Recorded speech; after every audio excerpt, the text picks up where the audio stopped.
High school अगर 82 में कर रहा है तो 2003 में इंटर कर रहा है और पौड़ी के रिमोट एरिया से, और डिग्री ले रहा है अपने ही महाविद्यालय से जो उसका प्राइवेट कॉलेज है। तो जी को बहुत सीरियसली नहीं लेता।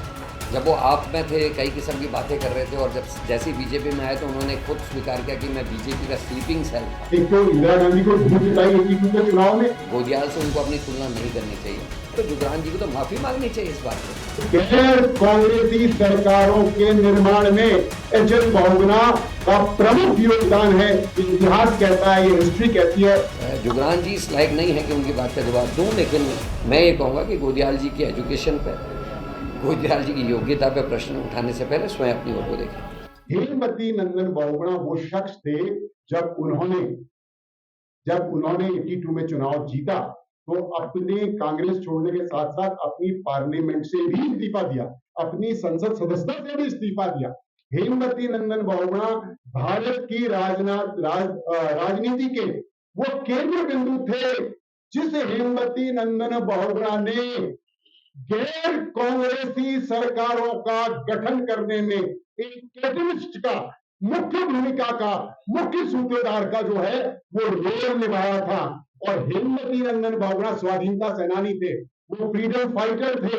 और अगर जनता पार्टी की सरकार भी बनी तो उस समय जितने अपोजिशन के लीडर से एक बार घबरा गए थे इंदिरा गांधी जी के व्यक्तित्व को, उनकी तानाशाही को और उनकी तोड़-फोड़ की नीति को देखकर। लेकिन एच.एन. बहुगुणा वो शख्स था जिसने सारे विपक्ष को इकट्ठा करके कहा, अरे मैं आगे हूं।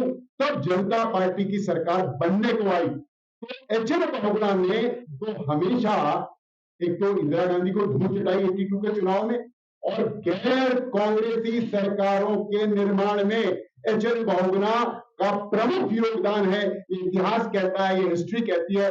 जी को बहुत सीरियसली नहीं लेता। जब वो आप में थे कई किस्म की बातें कर रहे थे, और जब जैसे बीजेपी में आए तो उन्होंने खुद स्वीकार किया कि मैं बीजेपी का स्लीपिंग सेल था।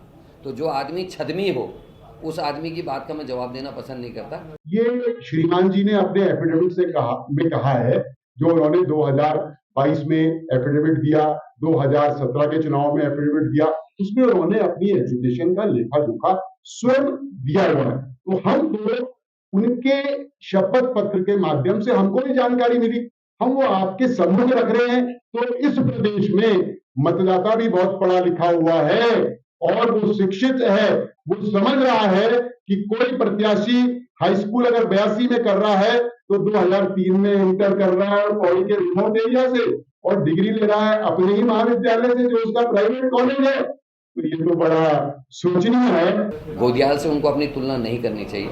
गोदियाल जनप्रिय नेता हैं, जनता से जुड़े हुए नेता हैं, रूट्स में हैं। उन्होंने हाल में एक बयान और दिया था जुगरान साहब ने कि वो मुंबई के, मुंबई में कारोबार, मुंबई में परिवार के बाद भी अपना 90% जो समय है उन्होंने पहाड़ को दिया है, गढ़वाल को दिया है, पूरे उत्तराखंड को दिया है गोदियाल ने। और ये मैं नहीं कहता, वहाँ के लोग कह रहे हैं, लोगों के बीच में ये बात आ रही है कि गोदियाल लगातार सक्रिय रहे। इससे बड़ा त्याग क्या होगा कि पत्नी और बच्चे मुंबई में हैं और वो अपने परिवार को छोड़ के, अपने पुत्र मोह को छोड़ के, अपनी पत्नी के मोह को छोड़ के वो जनता की सेवा में लगातार बने रहे। तो जुगरान जी को तो माफ़ी मांगनी चाहिए इस बात के कि एक ऐसा व्यक्ति जिसका परिवार अपनी एजुकेशन के लिए, अपने कारोबार के लिए, अपना पेट पालने के लिए बाहर है, लेकिन वो आदमी अपने परिवार को छोड़ के जनता की सेवा के लिए अपना घर बार छोड़ के लोगों के बीच में है। इसके लिए तो उनकी तारीफ होनी चाहिए थी।